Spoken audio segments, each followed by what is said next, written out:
Barbie! I told you to wait in the dream house. Boys, avenge me! Avenge me! Avengers! Bazinga. Scruffy-looking nerf herders. Ethan Hunt contacted you? I am good, Rooster. I'm very good. So you are Yois, a trainer who trains. Gonzo the Great will ride this baby again.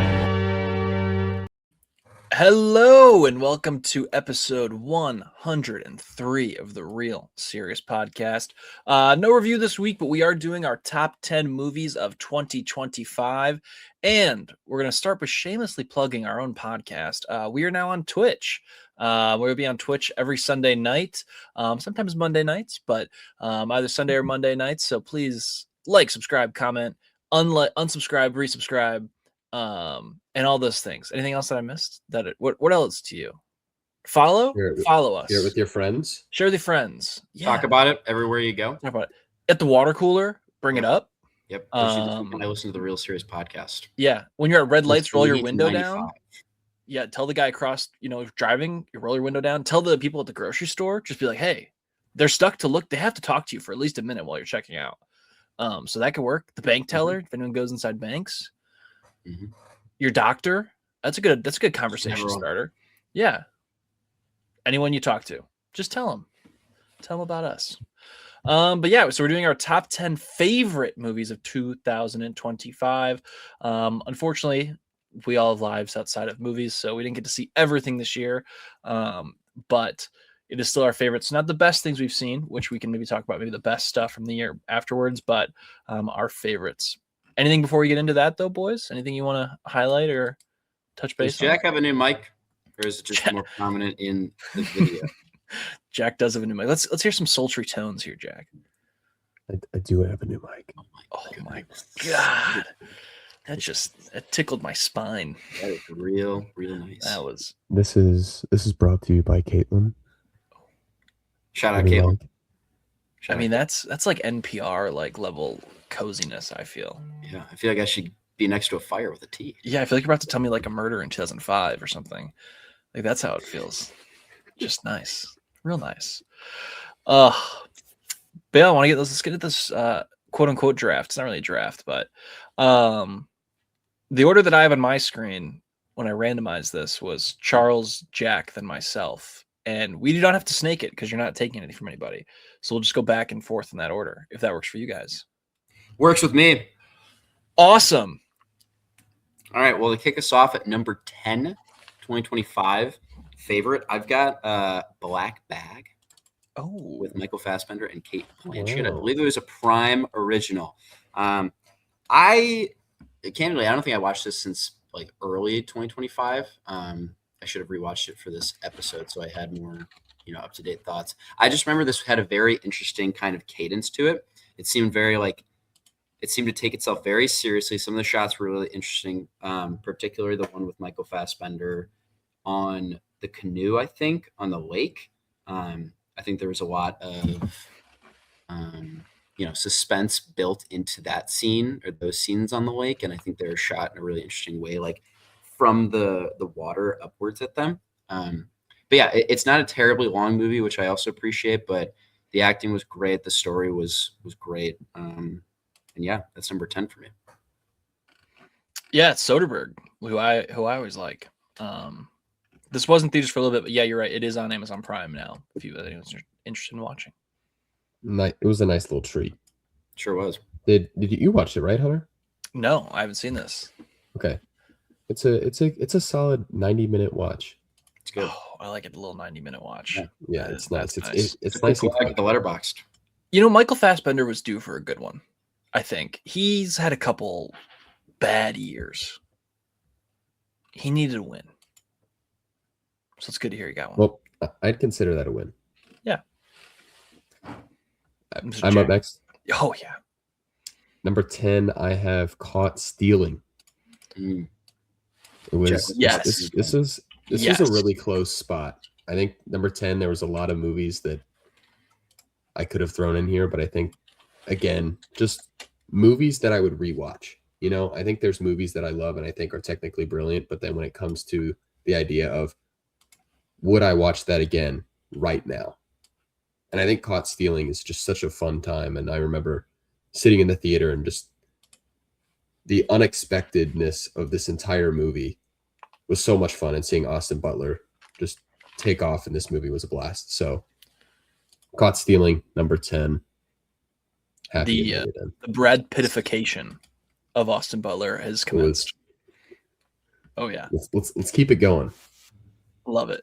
For my 10, I'm glad we all have 3 different 10s, because for my 10 I have Frankenstein. I got to see this one in theaters. I think the theater experience actually amplifies this. I rewatched half of it with no sound because the guy on the plane next to me was watching it. Really holds up even with no sound on a plane. I really love the practical effects from this one, and I do think that this is just a very well made, well acted movie. I really did like Frankenstein from this year. So Frankenstein is my 10. And you're 9? No, we don't need to draft. No. Oh, just kidding. I was testing you. You passed. Thank you. My number 9 is Warfare. It's another short one, and I didn't get around to this one until very late in the year. It showed up on Max one Saturday. And I was like, I feel like that's one that everyone has raved about and had a lot to say. So I'll give it a shot, and I really enjoyed it. It's not an easy pill to swallow, but I think it's a good thing, and I think it felt very sincere and authentic because of that. Also, the fact that the original people involved in that event were heavily involved in the making of this film, I think is also pretty impressive. Very suspenseful. Like I said, just like very dark, especially in the latter half of the film, but really well made. And yeah, I really enjoyed it. It's funny that the guy who directed your least favorite movie of 2024 directed one of your favorites of 2025. Isn't that interesting? Yeah, that's exactly what I was going to say. Yeah, you're confusing the Garland hands. Seeing this in IMAX was an experience. It was limited in IMAX because it came out the same time as Minecraft, which just took over all of the IMAX. But it was insane to watch Warfare in IMAX. I really would like to rewatch it soon. And it's funny because I feel like I've recommended this to a lot of people. Yeah. Even though I know that the first 30 minutes of this movie, you really got to settle in. Yes. But I think once it gets going, it's again, like you all said, it's a hard pill to swallow. And I'm glad you brought this up, Charlie, because spoiler alert, this movie just raised the top 10. It is not going to make it in, but I'm glad it got brought up because I feel like this is a movie I've constantly been recommending to people. And I remember just leaving the theater.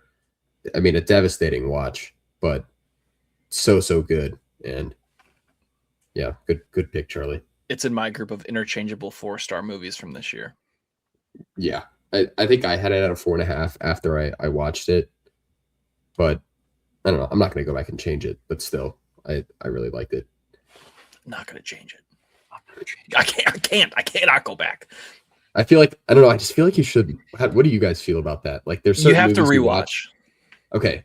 I know. That's how I feel. I don't feel like, yeah, I'm with you. If you rewatch, change your mind, that's fair. Because I feel like you can get in your head and like, I don't know. I don't want to think about the ratings that much. And I'm just like, as soon as I leave a movie, almost, I'm just like, just gonna be like, oh, that's how I feel. Because I feel like if I sit on it for too long, I'm just like, Yeah, I start thinking things that didn't happen, or maybe I didn't feel that in the moment. So, yeah. So for my number 9, I am bringing in Hamnet. I think this was a very sad movie, and honestly, one that I'm probably not likely to revisit as soon because of how sad this movie was. But again, I think this movie is just so technically brilliant that I couldn't leave it out of my top 10. So I think Jessie Buckley's got the Golden Globe, the Oscar in the bag. I'd be beyond shocked if she doesn't bring it home. So I mean, Hunter, I think you and I talked about this for at least like 10 to 15 minutes. It's one of the best acted movies I've seen in just a long time. I mean, I'll bring it up right now too, because it's also my number 9. Okay, great. And so like, I agree actually for everything. I echo it. There are a couple movies this year that I liked, but I don't think I could rewatch for a while, and this is one of those. It's Mhm. just it's so well done from an acting perspective. I do think it is still funny that they're like, "What are you looking for? William Shakespeare." It's like it's just very funny. But I think that whole last 25-ish minutes is some of the best filmmaking of the entire year. Like it's Yeah, so well no done. doubt. So really, really good stuff there. Great minds think alike. Look at us. And number 9, first repeat on the whole list for everybody. Wow. That's crazy. Wow. My Definitely going number to be the only one. I think my number 8, you guys have a little higher than me. Uh-oh. I've got F1 at number 8. F1 okay. at number 8. I love It's in the F1. top 10. I had a blast watching. Don't be F1. ashamed of where you put things. I'm not ashamed. I'm not ashamed Yeah. of anything. Good. But I loved F1. I had a really good time watching this, and honestly, it got me into the sport of F1. Like I didn't know anything about F1. Push. I started waking up on Sunday mornings early to watch F1 races. Not quite as exciting as the movie, I would say, but yeah, still a good time. Yeah. No, F1 was great. It very much felt like a blockbuster, which I appreciate. It sort of, I feel like, had kind of a cookie cutter plot, but I think that's okay. I think it worked. Brad Pitt killed it in this role. I forget the younger actor's name. What's his name? Damon Idris. Yes. I Please thought be he did Bond. great, and I'm excited to see him in more. But yeah, F1. I feel like this is probably like one of the most prominent 2025 films that people will remember and talk about, just because it was so like large in scale. Yeah. But yeah, absolutely loved it. Great pick. I'm not going to have that come up for a good little bit, but I mean, I think we all know that's going to be. Yeah. That's going to be there. I mean, I feel like if anyone who listens to this podcast or knows us, that F1 was an automatic Was lock. very much a movie for this podcast. If you were going to bet on one movie to be in all of our top 10s, I would argue that it was got to be that one. That might have been the safest bet. Yeah. At my number 8, I have Wake Up Dead Man, which I don't know if that's low for you all, but God, dude, same. Okay, so we back to back same. I also have it in my 8. Man, that's my number 7. Oh, okay. So let's just talk about it all at once. Then. Yeah, let's talk about it. I think this is. Would you guys agree this is the best Knives Out since the original? Whoa. Oh, well, yeah. So Yeah. one of So of the two, that came afterwards, yeah, Is it the better Knives Out since the original? This is the better since the original. I think going the darker worked. And it's interesting because I feel like this is maybe one of the worst uses of the ensemble. If that's a crazy take. Compared to the first one, I honestly would probably agree. I haven't seen the second one since it came out, and I like the ensemble in the second one, but I don't remember it being even remotely as close to what it was in the first one. So maybe right now in my head, I'd be like, all right, in terms of ranking the Knives Out ensemble, I'd be like 1, 3, 2. Yeah, I don't know. I would agree. I think you've watched them more recently than I have, Hunter. Yeah, so I mean, like it's very interesting because this one understood what made the first one so special, which is put Benoit as the number 2. When in the second movie, Benoit becomes kind of the number 1, and I think that it actually hurts the film. Where this, with him being a supporting role, is the way to go about it. I do think, honestly, this year this is one of the top 2 or 3 most beautiful looking films. Just the choices with color in this is just incredible. And even lighting, like when they're talking about things within the church and the lights change based on the conversations that are happening, I think is just really, really well done. I would watch a million more of these for the next as long as I live, kind of thing. Like, I know we kind of hate on the sequelitis sometimes, but it doesn't apply here. It doesn't apply here. We're good. I'll take all of these. And I feel like we're so happy with more of these movies because they all feel so unique. It's not just like, hey, we're going to rehash the same story we've seen 1,000 times. Never know where like it's going. each one feels so special and so unique, and these characters, they feel Yes. I mean, what they did here with this religious type background of it all, I was shocked. I know Charlie was, and I know that's a big topic of conversation at parties. Not I'm doing the same thing. That's a good pull, Jack. That's a good pull. But I think what they were able to do there with, like, again, I think you said this when we did the review, Hunter, but that prayer scene when he's just trying to get the information from the lady. Oh, it might be the best at the manufacturing center. She's just, it feels so rushed, and then immediately the tone shifts into, all right, Father's got to lock in, and he's got to do his thing. Yeah.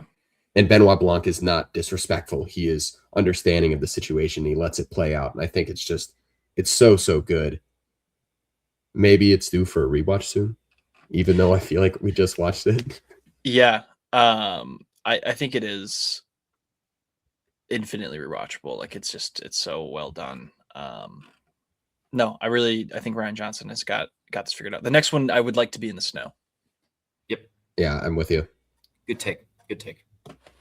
Thank you. Well, I guess now we're back to Jack again for 7. Jack. 7? 7. All right. At number 7, I have Frankenstein. I was also able to see this in theaters. And I was like, I feel like this was a movie from the trailer and from the set photos we were all really excited for heading into it. And we all wanted to make an effort to see it in theaters if possible. Yeah. And when I saw it was playing in a nearby theater, I was like, all right, I have the time. I'm going to go check it out. And I saw it with a packed crowd. I mean, my theater was just full, but it was still a very, like, small theater. It was about maybe 30, 40 people. And it was such a, like, fun, almost like intimate experience just with a theater of that size. And it wasn't like we all had recliners. We kind of had the OG theater seats. We're all kind of like crammed in there. There's people crying at the end of this movie. And I'm all for it. I love this movie. I think it's getting a lot of hate for how it looks, and people are, it got Netflixified.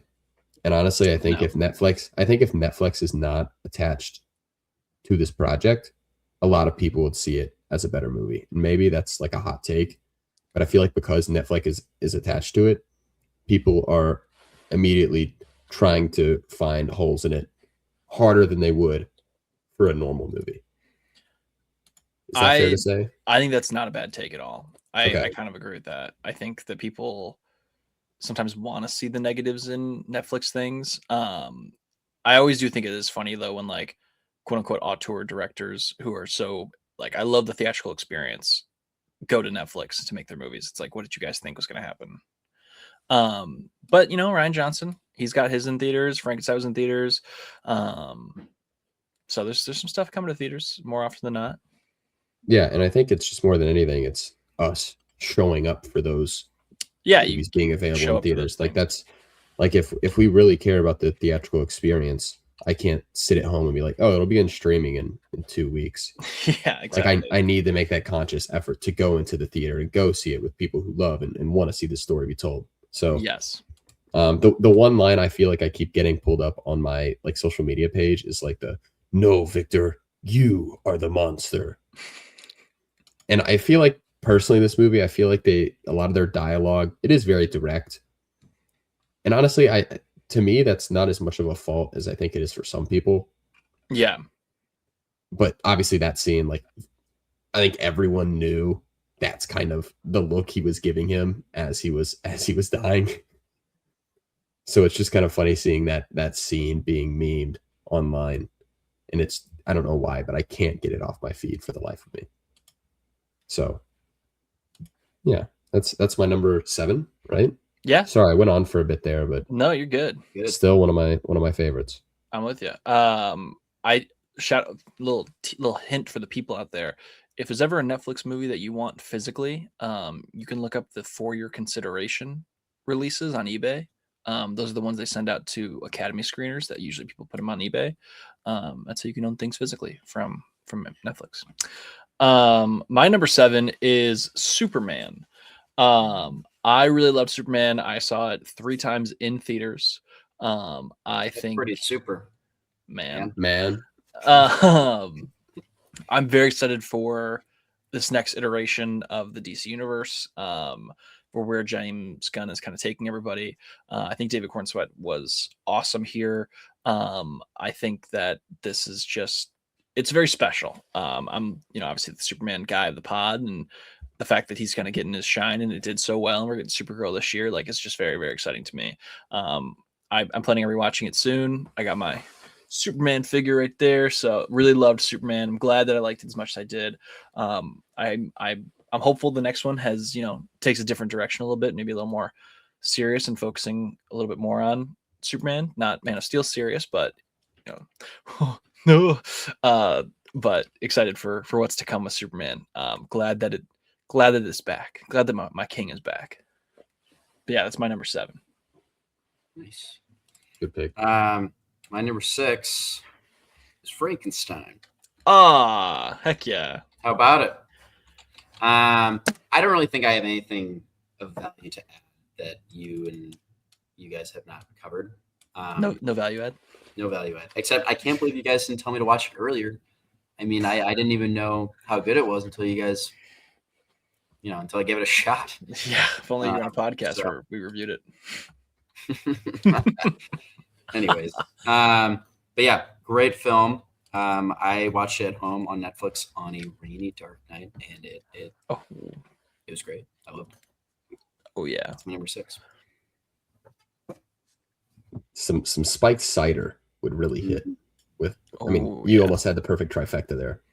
And some yesterday it was a just chilly, rainy day here yesterday, and I was itching. I was like, please, Please. It's a day to turn on just something in my apartment and just get all cozy, and didn't really do that, but that's okay. We're at number 6? Yep, number 6. At number 6, I have Marty Supreme. Oh, interesting. At 6. I know it's a little Marty Supreme Christmas Day at 6. That's not crazy. To say I this didn't. Guy's dreaming low. Yeah, he's not dreaming big. Dreaming small. I love this movie. I think this movie's great. I think there's just some other movies on here that again, this is a favorites list. I don't know. I think Marty Supreme definitely is one of the best made movies of the year, and Timmy gives a performance that I hope wins him some awards. But I think I don't know. Maybe I'm coming off a high from a couple other movies, and I just haven't been able to shake it.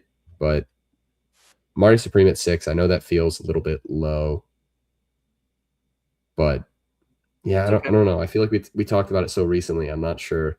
Someone will snowball a little better.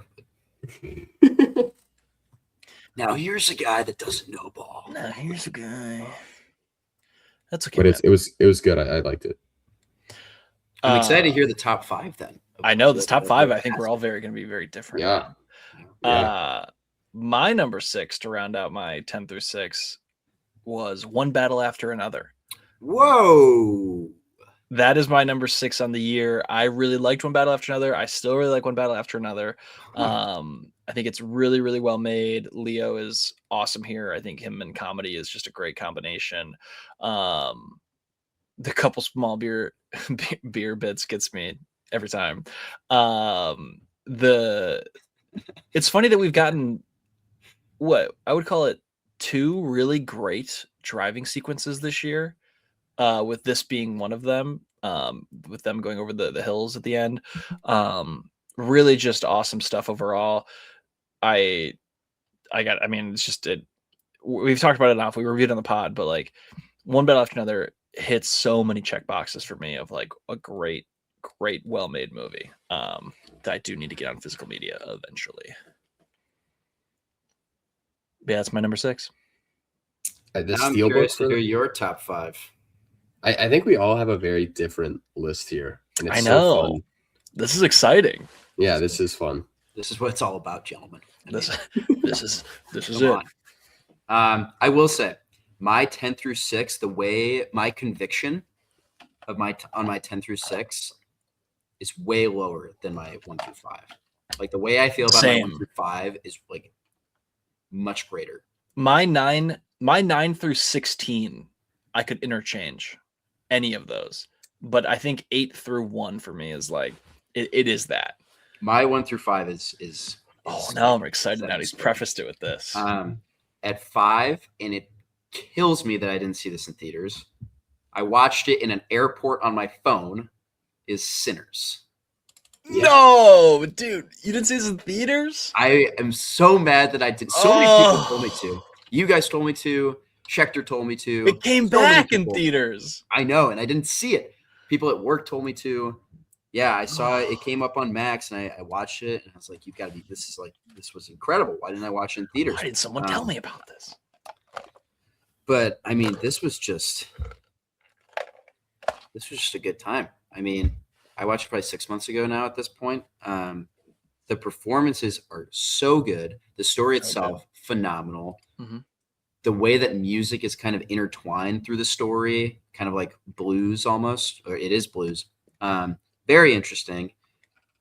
And like the way it looks too, like the lighting and the shots, it's like, oh my God, it just looks so good. And I wish I had seen it in theaters because my little phone didn't do it justice. And also maybe it'd be top 3 if I saw it in theaters. Maybe it would have been like that much better of an experience. But yeah, that's my number 5. Great selection, Charlie. I wish it was a bit higher, but it's all good. There's one okay. in my top 4 that you guys haven't seen. So maybe you. Oh. Maybe. All right. Interesting. I'm actually excited about that now. Oh, I know what you're talking about. Yeah. At number 5, I have F1. F1, the movie. The movie. Yeah, I don't know. I feel like I've seen this 3 times. It's a people pleaser. I feel like when people have asked me, I haven't seen any movies this year. What movie should I watch? F1 is kind of my go-to for that answer. Mm-hmm. I feel like it's just like people, you gotta love this. I feel like it's hard to not like this, as where I feel like there's other things in the top 5 that respectfully I feel people could find problems with the story or with the movie itself. I feel like F1, like people just like it, I have a different movie I suggest, and I'll concede very hit or miss. I'm like 1 for 2 right now on suggestions. I have 3 that I think are good suggestions. I think F1 is one of the 3 though. F1's good. You'll have fun. Anyone will have fun watching F1. Yes. Yeah. I think F1, Superman, and probably Wake Up Dead Man are like the 3 that are easiest. Yeah. Wake Up Dead Man's a good one too. Yeah. Yeah. Cool. It's a great pick. That's my 5. Yeah. It's a great pick. At my 5, I have Avatar 3, baby. The knob, Jake Sully and his friends. Guys, Lord of the Rings. So, dude, Sully stick together, and I stick with my boys. Avatar 3 is awesome. I really like it a whole lot. James Cameron is just the guy. He's the guy, and I really love these. I hope they make 5 more. Charles, have you seen 3 yet? Too bad. I'm gonna spoil it for you right now. When they pull up to Awa, I feel like I'm pulling up to Awa as well, and it's a magical experience. So, you're good, Chuck. You can come back now. Yeah, quick one. But no, Avatar 3. That's what cinema's all about, baby. Take me somewhere I've never been and show me something I've never seen, and let me experience a world of wonders. And that's what Avatar delivers. And you'll walk out of the theater looking like this. Yeah, I'm ready. I'm ready to take me to Pandora. I got that post-Pandora depression they talk about on Reddit. All right, number 4. My number 4, Jack's already mentioned it. I have to imagine Hunter will be mentioning it soon, is Marty Supreme. I think I left this maybe feeling, well, I know we had pretty similar opinions on it, Jack. Yeah. This I think it was Timmy's performance that pushed it this far for me. The story was great. Obviously, everything looked great. The music selections were really interesting. But I mean, like Timmy just stole the show, and he like commanded the screen. I don't know if we've like really talked about it, but I really think he should get the Oscar from like everything I've seen. I don't think there's really anyone close. I think people are making the argument for Michael B. Jordan, and I don't mind it, but like for me, I think it's Timmy's to lose. And yeah, really, really great movie. Shout out A24, huge A24 fan. Chuck is an A24 guy. Yeah, I might get the calendar. Who knows? Oh boy, Dude, you should. Maybe. No, great one. Great one, Charles. Thanks. My number 4. No Other Choice. Oh, a little tease. Park Chan-wook. Yes. I was going to see that, and it was too late, and I got sleepy. I had the ticket. I got sleepy. So I've never seen any Park Chan-wook movies. Like I know Old Boy is like Great thing. gospel. Like people love Old Boy, and that is just a movie that I just hear people raving about nonstop. Yeah. And I was like, you know what? Like people are saying good things about No Other Choice. I'm gonna go see it. I think this movie's really funny. It's really funny, but then it deals with like a lot of it's very much a dark comedy. And it deals with, I'm sure you guys have you seen the trailer? It deals with someone who gets laid off their job, basically at a job where they've worked for 20 plus years. Yeah. And rather than a logical person being like, all right, maybe I just need to get into a different industry. He's like, I can't move out of my specific one. So he decides, hey, I'm going to kill off the competition. And that's kind of what it is. But it was very funny. I think there's a lot of like really good moments in this movie that I really liked. I was just kind of blown away by how beautiful this movie looked too. There's like several shots in this movie where I was just like taken aback. I'm fresh off of it too, so I feel like I am a bit higher on it. I don't know if that's how you guys kind of operate, but no, I think a movie that I really like, I'm just like the recency bias is there. Yeah. But it's very cool to see a different style, a different director, one that I haven't seen before in theaters. And I think I really appreciate how different it felt and how fun that experience was.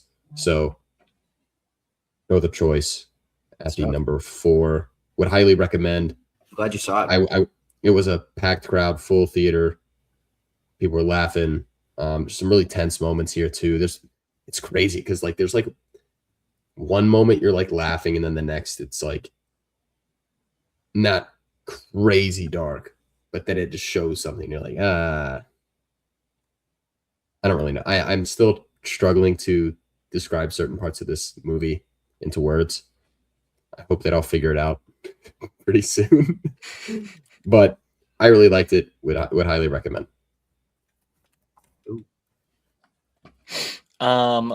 My number 4. This was tough. The last 4 are very hard to place, but I have Sinners at number 4. Tasteful. Thank you. This was an awesome theater experience. This is the stuff. I know. Sorry, Charles. When people they say to other folks, they're like, they just don't make anything original anymore. They just make sequels. This is what you got to show them. This is original cinema. This is so well done. Just when you think of like scenes of the year, it's hard to say that what the music through time scene is not one of the most impactful and incredible scenes of the year. Like, I think all of, when we talk about like movies, there's a great podcast I like to listen to. It's called Eye of the Duck. It's a David Lynch thing where he says like every movie can be boiled down to one scene, and that's the Eye of the Duck. This might be the scene of the year for me on that, just from that perspective. Like, it's just so well done. Coogler is top of his game. I think Michael B. Jordan is one of the most fascinating actors working today, which I'm actually going to bring him up a little later, a little tease for the people, but really just overall an awesome film that I am planning to rewatch soon. I want to get just far enough away where I forget like a good chunk of it, so then it's more fun to rewatch it. But yeah, Sinners is my number 4. Good stuff. Good stuff. Thanks. All right, so top 3. Podium time. Wow. Top 3. This is the one I was alluding to earlier. You guys have not seen this. I think you both should. It's a short one. It's really powerful, well acted, well directed. Zootopia 2. You beat me to it. No, it's Sorry Baby, directed by Ava Victor. I think this was her directorial debut. Yeah. This one's on Max. Chuck's a big Max guy. I am a Max guy. I browse the Max selection pretty often. No, but I think I stumbled upon this. Saw it was a 2025 release, checked Letterboxd, and only 2 of my mutuals have seen it, and it was a 4.5 and a 5. So I was like, all right, it's not too long. I'll give it a shot. I mean, Jack, you were talking about it earlier with No Other Choice, but like if you want to watch a film that can balance one of the most intense and like hardest, most traumatic things that someone can go through with humor and do so in like a really powerful way, like this is probably the best film I've ever seen to do so. Like the whole premise is something bad has happened to the main character. You don't know what until later on in the film. I kind of went in with the idea like it might be something related to this. Like you guys may have the same thought, and it was. Yeah. But I mean, the way it's told, like they jump around to different kind of parts of the timeline. And it's, I can't totally relate. But like I have to, and I texted one of the people that watched it just to see what she thought. And like, she had very similar thoughts as to me. And it's incredibly powerful and really funny. Like you watch this film and you're like, I want to be friends with these people.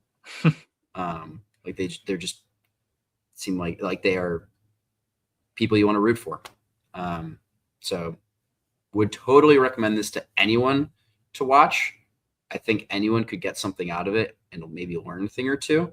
And it's also just incredibly captivating and powerful. I think I've almost watched it several times, but then I'm just like, I don't know if I'm in the right headspace for this. Yeah, that's like I think my issue. I think that's not that's like my problem with it. It's just like I'm on the train and I'm like, I don't really know if this sounds like the right movie to set the mood. I watched this when I was making beef jerky at Jenna's house. Wow. Watched it on her TV. There you go. Mood out the door. Did you go into her TV settings and turn motion smoothing off? So that's what good boyfriends do. You gotta do that. No one else is looking. But like whenever you guys get a chance to watch this, it's really, really phenomenal. Yeah. Well, I'm looking forward to it. I hate that that's kind of one that went under the radar and we weren't able to talk about earlier. I think it had a limited release, right? When it originally came out. Yeah, that's just so many like. It feels like there's weeks where we have nothing, and then there's weeks where we have like 5. And they're like, what just happened? Yeah. Take it away, Jack. At the number 3 spot, the bronze goes to Train Dreams.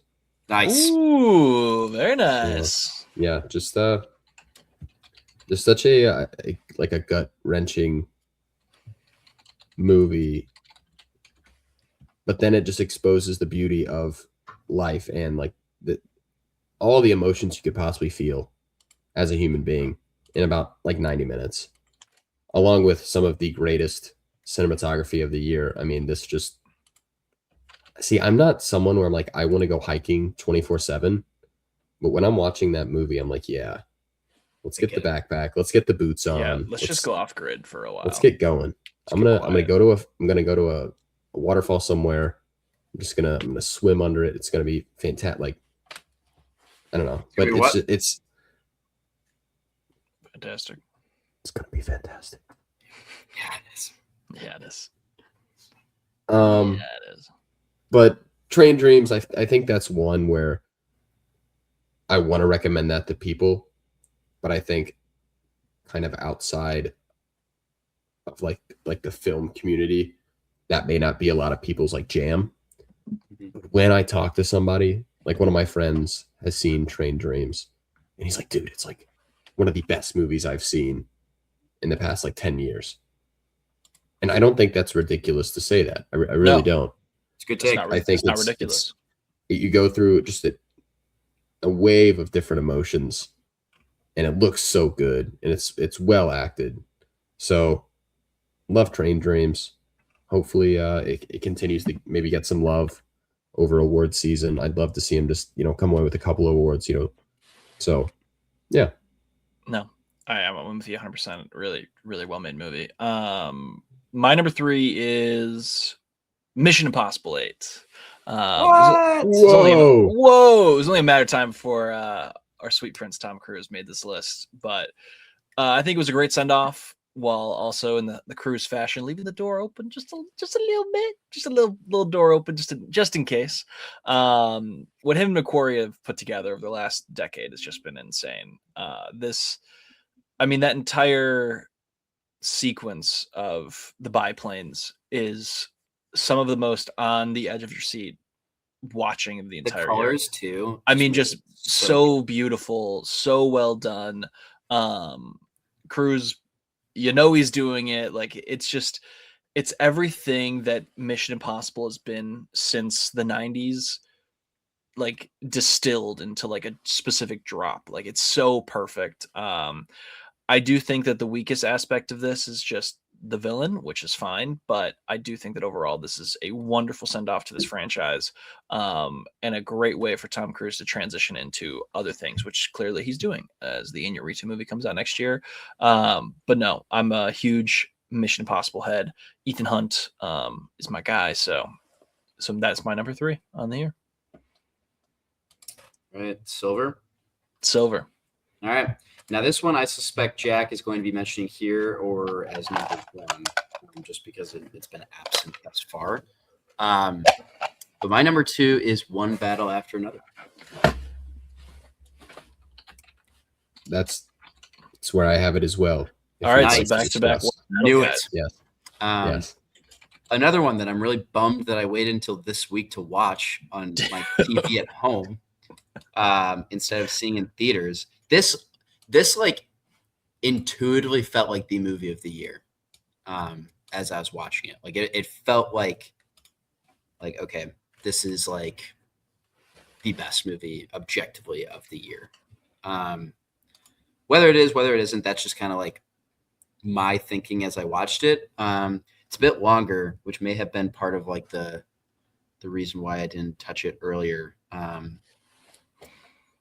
But I mean, it's just a good story. I don't know. And I think the thing that was most striking to me as I was watching it is the subtle kind of instrumental throughout the whole thing. I don't know how to describe it. How would you guys describe the instrument? It wasn't a song. It wasn't music, but it was like it was almost like a rhythm. It just like was Mhm. putting you in like a rhythm. Like an uneasy kind of you don't know what's going to happen. I think that's what made the film. But absolutely adored it. This is one I would suggest to anyone, I think, if they're looking for like, oh, what's like a good 2025 movie, not a blockbuster, but like just a good, this would be in that category for me. Yeah. I feel like it's funny because I remember coming out of this movie and I loved it. Thought the acting was great. I think it's just the more I thought about it after I left the theater is what kind of like nailed this in for me at number 2. It's just like I left this movie and I think it's very much of its time. Like this is a bit like the subject matter is very, very relevant. And I feel like these characters are all just so much fun to follow. Obviously Sensei being a standout, I think, for all of us, just being a phenomenal human being who loves a few small beers.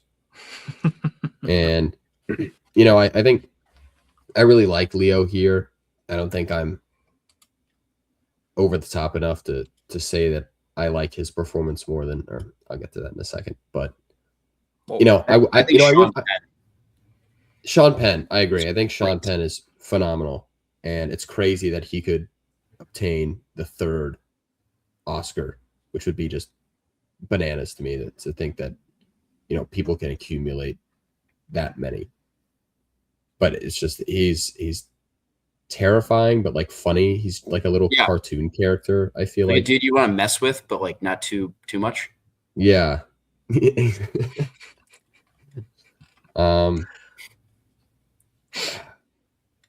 Yeah, I don't know. Just not much else to say. It was just a phenomenal movie, and I think the more I think about it, the more I like it. And I hope it does well during award season, and it looks like it is very much the favorite for Best Picture at the moment, especially. Yeah. It'll be interesting to see what happens tonight. Not that the Golden Globes is indicative of like what's going to happen at the Oscars, but it helps. We get a good idea of where people's heads are and what they like. I mean, the fact that I'm very interested to see what happens in the supporting actor category, considering that I want to say that Sean Penn will not be going against Jacob Elordi in this category, right? No, I think they're in different categories. Yeah, I think Jacob Elordi's in the drama and then Sean Penn's in the comedy. The comedy, yeah. Yeah, okay. But I know they did it in like the Critics' Choice Awards. Not really sure how much those correlate with the Academy. But I'm really looking forward to the Globes tonight. I mean, I feel like we've all been pretty invested into the cinema world this year. So there's definitely certain people I'm pulling for. So I hope that they get their recognition. And I mean, really for us, the one kind of question mark that we're missing out on, I mean, between all three of us is sentimental value, because Stellan is I believe the number 2 right now. It's between Sean Penn, Stellan Skarsgård, and Jacob Elordi. I think Skarsgård was good. I liked him. Oh, did you see Sentimental Value? I saw Sentimental Value. Oh, okay. It just missed my top 10. I think it was really good, but again, it's one where I wasn't rushing back to go see it. Gotcha. I was like, it was very good, very much of a slow burn, very well written, well acted. Wow, I wonder which you guys have at number 1 now. That's really throwing me. I really thought One Battle would be both your number 1s. My number 2 is Marty Supreme, which I think is the movie of the year. Before I watched Marty Supreme, I actually rewatched Catch Me If You Can, and it's fascinating how similar that felt. I think for like a Leo at that moment, and this feels for Timothy at this moment. I think this is the best performance of this year. I think the filmmaking of Josh Safdie is just incredible. I think that everything kind of comes together to make this movie work. I think this is one of the biggest swings of the year, just especially for how disjointed it is at points, yet it all works together really well. I do think that this is kind of one of those that you look at and you're just like, this is the next guy up. Like all the sauce is here. If there was any doubt prior, the doubt is gone. This is the one. Another one too for why is there no more original movies anymore? This is it. Why are there no more movie stars anymore? This is it. Like, this is so meaningful, I think, for not just him personally, but for the industry as a whole. I mean, it's overperforming just domestically. Like, this is huge. So I'm Marty Supreme is my number 2 for the year. I really did love it. All right. Well, on to the gold. Our number 1s. Who's going to say Wicked? Boo. Come on. You didn't have to do that to us. Jack, do you know what my number 1 is? I feel like you might. Deliver Me From Nowhere? The SpongeBob SquarePants movie? It's Train Dreams. It is Train Dreams. My number 1 is Train Dreams. Oh. Yeah. Yeah, my number 1 is Train Dreams. This is the one I was talking about earlier, that I've suggested to a couple people. Like, you got to watch Train Dreams. You simply gotta watch. And I'm actually going to read back the 2 people that I suggested, just the difference. One I texted, it was Tommy Frankevich and his girlfriend Becca. I texted them, you guys got to watch Train Dreams. They texted me. We watched Train Dreams last night and it crushed us. What's the point of it all, Charlie? And then the other person, yeah, thank you, Charlie. Very good movie, but sobbed for a long time. I was like, okay, that's what I'm looking for. Like, that's what I expected. My other friend that I suggested to, letterboxed 3 stars. Oof. Caption, very pretty movie. That's So fair. I would say 1 for 2. But like, if you're looking for a picture that's gonna make you feel something, If you're looking for a picture, Train Dreams. I mean, it's not terribly long, but every emotion that they're able to convey in this film with a narrator and a dude that doesn't talk a ton and doesn't really venture out into many like different places. He's kind of just in the woods the whole time. I mean, it's incredible.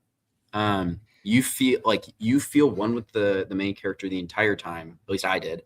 It looks so good. And I really liked the narrator part of it. Just kind of like the very somber voice, sounded kind of gruff.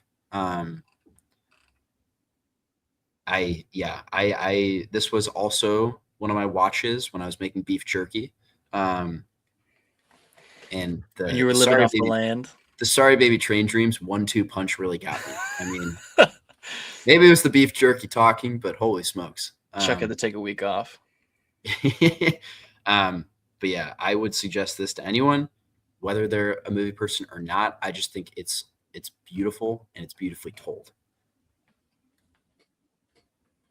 I'm interested to talk to you about. There's like a very specific thing in Train Dreams, and I feel like this is one we all kind of just watched separately and really didn't get to. It never timed well. Talk about, but I love how, or the wife, who, I mean, spoilers, but the wife and the daughter, they die in the fire. Yeah, and I love how earlier in the movie she's talking about, like, we're gonna get a dog, and how she's like, oh, like I want our house to have a dog, and they do get a dog, and they have dogs when they are one family in that house. Mm-hmm. Yeah, but then everything burns down and he's all alone, and then all of these dogs just show up, and I'm like, I just feel like that's not an accident, like, no. To me, I'm like, this is like the universe is saying, hey, they are not here, but they are checking in on you.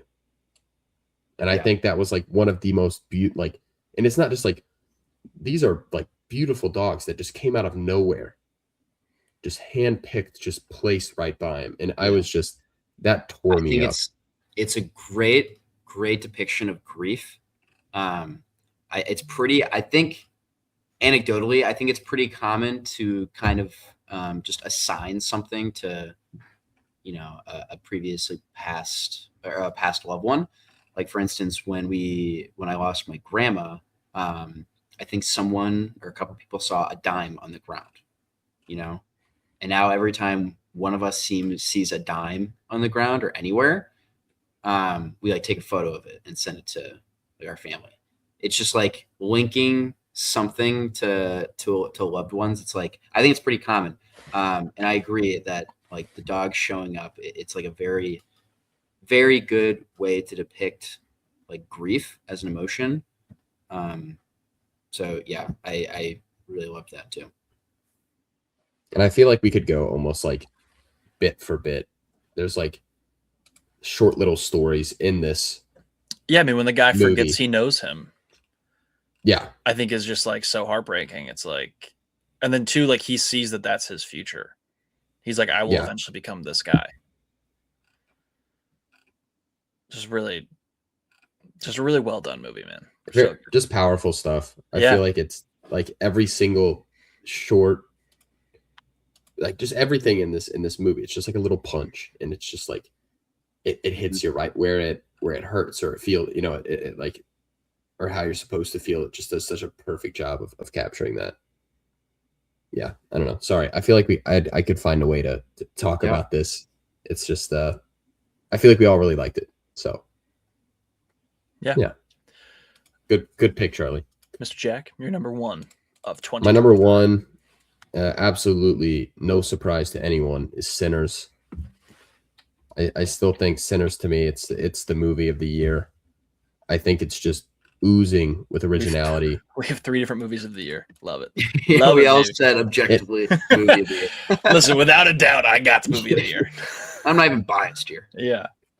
But I just remember seeing this at the Bloomington Theater, and I should have just gotten the 70 millimeter originally, but I was like, hey, that's an hour drive. I want to go see this first, make sure that is, worthy of an investment.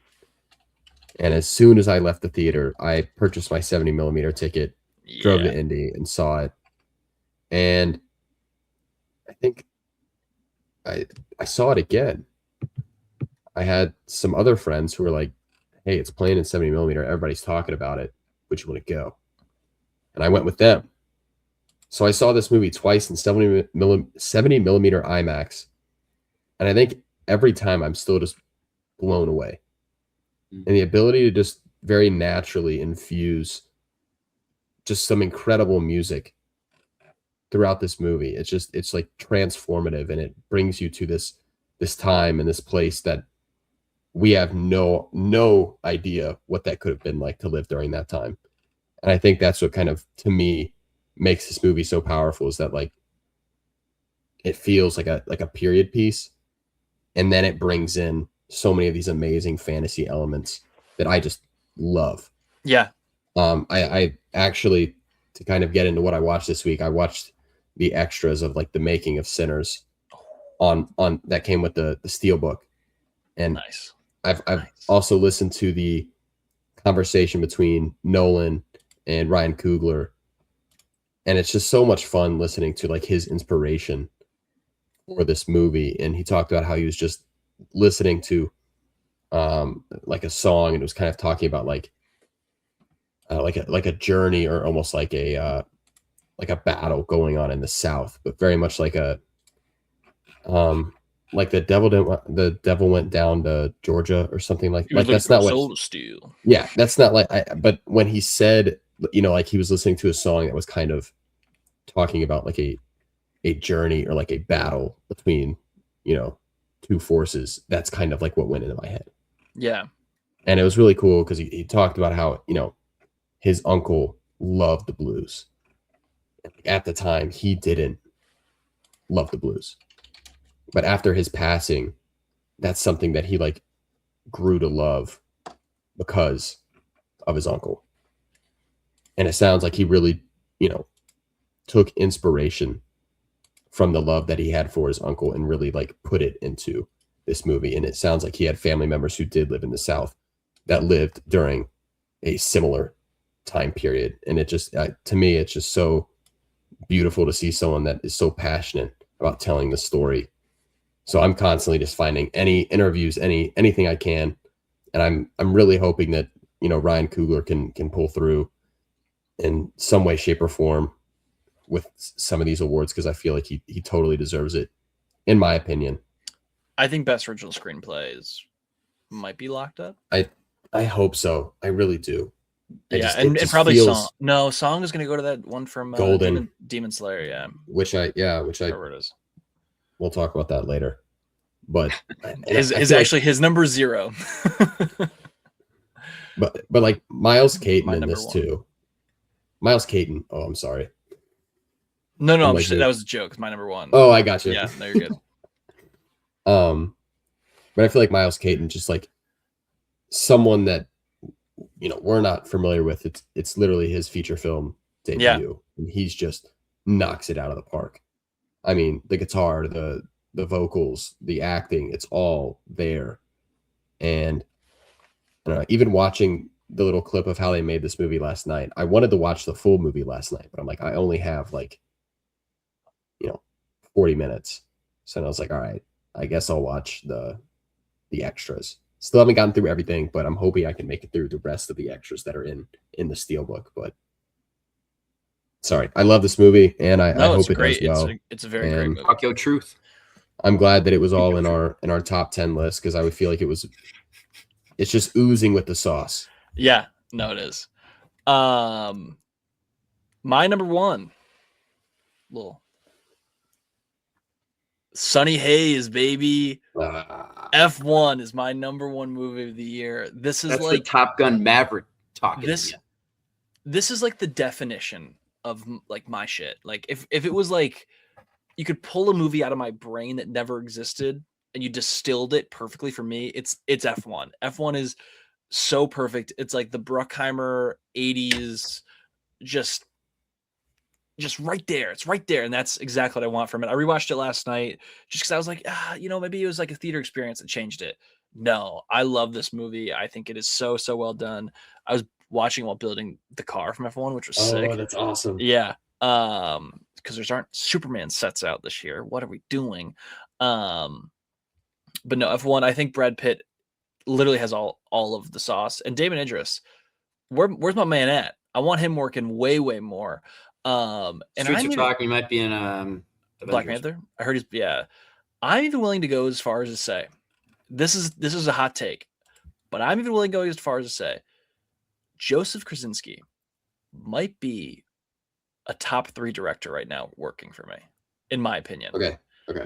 I think that if you were like, hey, who are your top 3 guys right now making movies? It's like if something came to theaters, you cannot miss it. I think Maverick talking. I think Kaczynski is. Listen, I loved Oblivion when it came out. Tron Legacy, we talked about this year. So well done. We choose to ignore Spiderhead, but between Maverick and F1, and then also he's got Miami Vice coming up, which is Michael B. Jordan, Austin Butler. Like, come on, guys. This is the guy. This is the guy. This is our. Here's a guy. Now here's a guy. I mean, we don't have, I don't want to say Michael Bay level guys, but we just don't have people who just make commercial movies that are crowd pleasers. And this is a guy who does. Now here's a guy who does. So F1 is my number one movie of 2025. I think this is one that I will watch maybe every year for forever. It's so good, man. It's so good. Him when I watched it last night, him driving and they're like, what's he doing? And she's like, he's flying, or however you can say it in Irish. Just cinema, baby. Threw the hands up. It is what it is. It's so well done. So well I have done. like nonstop listen to the score and the soundtrack. My God. It's like, so good. I think it was my most listened to album of the year, along with my most listened to song of 2025. Yeah. No, I think it's very fair. And there's clips coming out of Hans Zimmer playing this at his concerts live. Oh my God. You have to look it up as soon as we get off here. It is I do. It's electric. So I do. I really would like to get the vinyl, I think, of the soundtrack. Because I think it's one of the better vinyls out there right now. It's really good. There's a limited edition, but I'm looking right now. There's a limited edition vinyl that's oil filled with oil. What? That's so stupid, but I love it. It like moves around because it's filled with oil. It's $140. Only $140. Whoa. That's awesome. There's a silver and a gold version. I wonder what the difference is. Probably nothing except for the fact one's silver, one's gold. And one's probably more expensive. They're $1 difference. Is there really? Yeah. Well, good top 10. Great top 10. Here, I'll do a little recap for everybody. So Charles, number 1, Train Dream, One Battle After Another, Sorry Baby, Marty Supreme, Sinners, Frankenstein, Wake Up Dead Man, F1, Warfare, and Black Bag. Jack was Sinners, One Battle After Another, Train Dreams, No Other Choice, F1, Marty Supreme, Frankenstein, Wake Up Dead Man, Hamnet, and Caught Stealing. And I was F1, Marty Supreme, Mission Impossible 8, Sinners, Avatar 3, One Battle, Superman, Wake Up Dead Man, Hamnet, and Frankenstein. A lot of original movies on our list, boys. A working man snubbed. Hey, this is his year. Minecraft movie. This is the year. He's gonna pull it off. Yeah. Where was you guys want to briefly talk? You guys want to briefly talk honorable mentions? Yeah, I mean, there was a lot of great stuff this year. I mean, for me, Rental Family. I loved The Roses. I think The Roses just missed my top 10. Predator Badlands. Predator Badlands was great. The Naked Gun. The Naked Gun was great. Long Walk. was a wonderful one. Long I know Friendship. Charles doesn't like it, but Materialists. Nope. If you haven't seen Oh Hi yet, that's another one that's on I believe Max right now. Weapons. Friendship was great. Good. Yes. Roofman. If you haven't seen Roofman yet, I do recommend. The Minecraft movie. Minecraft, good experience. Oh. Phoenician Scheme. Neja 2. Did you? Oh, I haven't seen that yet. Dogman. It's good. I'm like genuinely Fantastic shocked Four. getting that Neja 2 is not getting any award buzz at all. I don't know. I mean, and I know you guys haven't seen it. Haven't seen I'm it just yet. saying, like in terms of animated picture, like I'm just Den of Thieves. blown away. Christmas movie. Snow White. I mean, shout out the Love worst her. movies I saw this year. Honey Don't. Happy Jonas Gilmore Brothers. 2. The Electric State. Yikes. Wolfman. Remember we all were excited about Mickey 17? Remember that was a fun couple weeks we had? Hey, I still have Mickey 17 in my top 25. How about Tron Ares? Or Springsteen Deliver Me From Nowhere? I have that at 26. Never forget a third Paddington came out this year. Yeah. And we got a Captain America movie this year. Don't Where'd forget. it clock in for you guys? Bottom half by like a good chunk. Probably Yeah. bottom third, honestly. I had see- Thunderbolts just missed my top 15. It's at 17 on the year for me. Mine was 14. I'd caught Stealing at 17. I never had Housemaid. I think Housemaid was pretty good. Companion I liked quite a bit as well. Freakier Friday. I liked, I think, more than most. And I also liked The Big Bold Beautiful Journey more than most. So I'm interested to rewatch 28 Years Later. I went into that movie totally uninformed. I was like, I didn't think they were coming out with a second movie. And maybe that's like the stupidest thing that I did all year. But like in my mind, when it ended, I was just like, what? I was at a different, I was just like, what the heck's going on here? What the? So I'm interested. I know a lot of people are really high on this. And not that I didn't like it. I think maybe just entering and watching it from a different lens. Yeah. Especially with the new one coming out next weekend. I mean, that's probably our next weekend review, The Bone Temple. Yeah, no, that is what we were talking about next week. So I don't know. I might try and give that a watch if I have some time this week to just squeeze it in before we head back to the For sure. The Bone Temple. The Bone Temple. Charles, you have to roll, but next week we will be talking about the Bone Temple. The Bone Temple next week. So for our first true review of 2026. All right, see you, Chucky. All right. Last couple things here, just a little bit of news, which we'll kind of speed through a little bit. Nothing too huge. The Housemaid is getting a sequel. The Housemaid 2 is starting production in 2026 with Sydney Sweeney. Oh, excuse me, Sydney Sweeney back to star. Jack, were you planning on seeing The Housemaid? With everything that's coming out right now, I just don't know if I'm gonna have the time to go see it. Fair. Unfortunately, as much as a lot of Caitlin's friends have just raved about it. I think So it's good. Yeah, I heard some good things. People really liked it. I know some people said the book was better, which I unfortunately can't judge on that again. But yeah, I mean, especially with some of these big like Academy movies, like Secret Agent, which is a big contender for foreign film this year. That's about like 2.5 hours, and Yeah. I think it's playing near me, so I'm probably gonna go try and see that if I can over The Housemaid. Unfortunately, Yeah. Maybe I'll get to it, but I probably won't. And then next up is maybe the biggest. No, we'll hold that.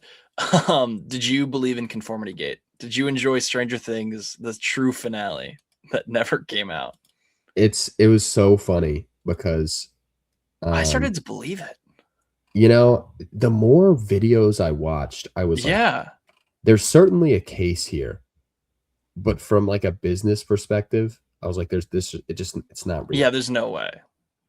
Like they're not gonna pull this on everybody especially because the finale, like, holy cow, was I happy with the first 30, 40 minutes? Like, I wasn't jumping out of my seat and super pleased with it, but the final 40 minutes, I was like, you know what? Like, said goodbye to these characters and made me emotional, and that's all, folks. You know, I just think it's so funny that you had an entire group of people that were so unhappy with what we got as a product for the Stranger Things final season that they were just searching for any way possible that there would be a different answer instead of what we got.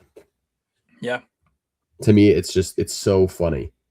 And I don't know. I feel bad for the people that still think that that's not the finale, but as soon as I watched the final episode, I chose to move on, even though those videos were so entertaining. I mean, I just feel like it was just post after post. These people were just digging. I got like wrapped up in the TikToks a little bit, and I was like, is this real? But it obviously wasn't. But for a moment, I was like, oh, is this happening? But no, it was a fun few days. But I still liked the ending. I know we talked about it, but I still liked the ending. Yeah. The ending I thought was yeah. Star Wars and Tom Cruise. So Tom Cruise visited the set of Sean Levy's upcoming Star Wars movie, Star Wars Starfighter, and actually operated the camera during a lightsaber duel, and shot part of the scene, which is pretty cool.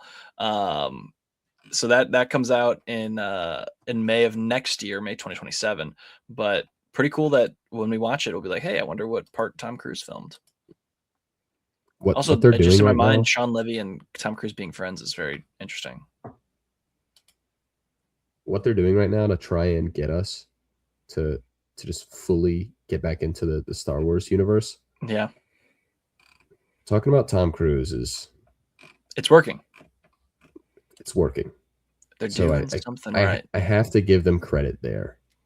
Mm-hmm. They're like, what can we do to pull in some of these people that are out right now? I agree. Let's get Tom Cruise to direct a little scene here. What if they don't even use it? Who cares? I'll still believe it. They could be like, Tom Cruise filmed the whole thing, and I'll be like, yeah, of course he did. He's Tom Cruise.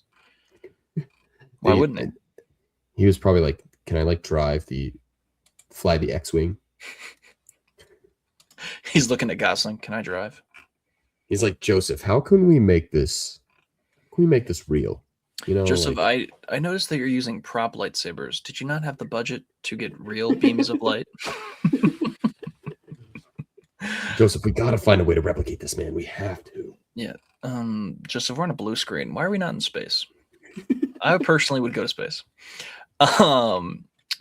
And then the last piece of news is arguably the most interesting piece of news, and that is Sebastian Stan has joined the Batman Part 2 as Harvey Dent. Oh boy. Oh boy. This is special. We're cooking. We're cooking with grease here. And I think every day we inch closer to my belief that this is the main Gotham for the DC universe. Oh yeah. Oh yeah. Jack, you're telling me that after this happens, they're going to try to market to you, hey, let's watch Glorbo Schmorbo star as Batman after your other side of the universe has Sebastian Stan. What are you? Come on. They're going all in. I'm staying on the hill that they're not going to mix.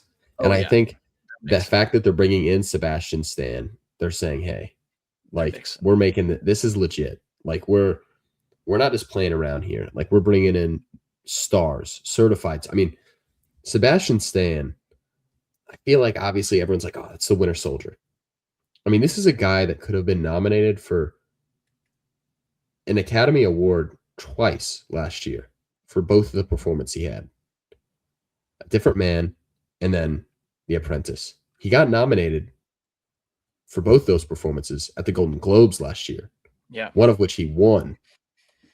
Like, this is not just the Winter Soldier Sebastian Stan. This is two-time Golden Globe nominee and Academy Award nominee, Golden Globe winner.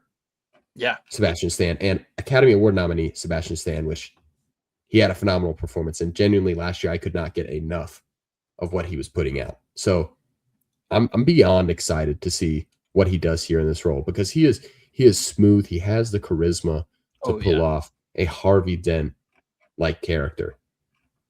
But what I'm more interested in is, like, at what point in this movie will they make him Two-Face? I don't think they will at You all. know, I think they're just gonna. He's just Harvey Dent. Yeah, it'd be weird if my. Okay. No. I don't think they will. Like, I would like that. I truly don't think so. I think that they want us to like Harvey Dent for a full movie. I agree. I would love that. That would be so good if he signs on for like a 2-movie deal. And because I love The Dark Knight being my favorite movie of all time. Like, I think the Harvey Dent bit in there, I think it's great. But I think for the Batman universe, and I think what they're trying to build out, which I don't know. I mean, to me, I feel like they could overdo themselves if they were to merge with the DCU of it all, in the sense that they just we see. I'm not going to say this, that the universe gets overexposed, but like I feel like the periods of like longing between these movies, it builds the anticipation. I mean, the Penguin, holy cow, like that movie was phenomenal.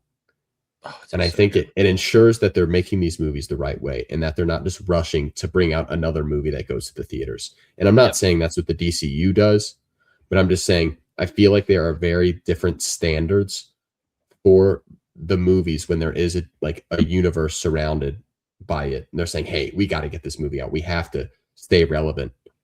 As to where I feel like the Batman, they stayed calm. I mean, holy cow, the fact that Sebastian Stan, this news is coming out now, and they start filming in what? I don't know, a couple months. Yeah, right? I think in a couple months, yeah. I mean, I feel like there's just a very different approach to how they're making this movie. So I'm beyond excited. This news had me absolutely electric. Amped. So excited. And Scarlett Johansson in this as well. Which is crazy. Beyond excited. I feel like the Batman Part 2 has all the pieces to come together. If only our boy Mr. Fraser could have stuck with the project. He will. He'll come back. Trust. He'll leave the Beatles. He will. Greg Fraser will return. Yeah. In the Batman Part 2. We don't have a Greg Fraser, but we can build him in the aggregate. Have you considered Sebastian Stan? No, very exciting. And then the last couple things is just a couple trailers. The Wrecking Crew, Momoa, and Dave Bautista coming to Amazon very soon. I saw like a bajillion trailers for that last night watching the Bears game. Looks fine. I'll probably watch it. Good streamer moving, it looks like. And then 2 interesting trailers: The Death of Robin Hood, with Hugh Jackman as the titular Robin Hood, and the Doomsday X-Men trailer. Either of those pique your fancy? I like seeing Hugh Jackman in a very actually acting barbaric role. Yeah, I like this. So they have my attention. Not immediately sat, but I'm intrigued. The Momoa and Batista project, not to say that I don't know, I'm just not super high on it. It's streaming. It looks like a streaming movie. See, here's the thing. I feel like some of the movies we've watched in 2025, especially in the beginning, like we know they're not going to reach the standards or like stick in the top 20 to 30 by the end of the year. Yeah. And not to say that we shouldn't watch them, because I think there are some that we are interested in that we want to watch. I think it's important to watch bad movies. I truthfully believe that. To a certain degree. I think it makes you appreciate not only how hard it is to make a good one, but I do think it's also important to help set your standards. No, for sure. And I feel like there are movies like, for example, Honey Don't. Bad. A movie that we were looking forward to last year. Yeah. You know? Like that's something we saw the trailer. We said, all right, Margaret Qualley, Chris Evans, Charlie Day. I mean, this looks like a good time. This looks like a good time. And I think it just fell flat. Yeah. And I think those movies, to me, like that makes sense, like to watch a bad movie. But like I'm not, in my eyes, it feels weird to just be like, all right, I'm gonna find, for example, the War of Worlds that came out this year. Yeah. And I understand to some people it was so bad that it was like funny and they were having a fun time watching it because of how bad it was. Obviously, I didn't see it because I heard how bad it was. And by that time of the year, I was like, I don't know. My time is already limited. And there's so many classics I feel like I haven't seen, like at that point I had seen Casablanca and like I'm supposed to watch War of the Worlds over Casablanca. Like that just feels wrong to me. Yeah. And going on a little bit of a rant here. No, I think that's fair. Apologize. But I'm just like, man, I feel like there are some movies where I'm just like, it's probably not for me. And I think this year heading into 2026, I'm going to try and get quality over quantity. Not that I was prioritizing quantity last year, but I think really trying to hone in on some of the projects that I really feel like are going to bring the best product to the screen. So I'm with you. I think that's a very fair. No, I mean, really, like, I think that is it important to watch? I don't know. You're Cordially Invited. Yeah, like is really watching Will Ferrell's You're Cordially Invited important for you as a fan of movies? Arguably, no. Like, but I do think that sometimes it's good to see, the bad ones in the year. But I think there's a balance. There's a balance to it all. For sure. Yeah, no, for sure. We agree. Yeah. And then listen, we've talked do you a want lot to do a Dooms? Yeah, we've talked a lot about Doomsday and Avengers, and if we're out and we're in, those sickos, dude. Like every time I'm out, and then they just like, have you considered Cyclops in his full comic attire doing a concussive beam into the sky? And I'm like, I didn't consider that. I did not. So no, the X-Men back is kind of awesome.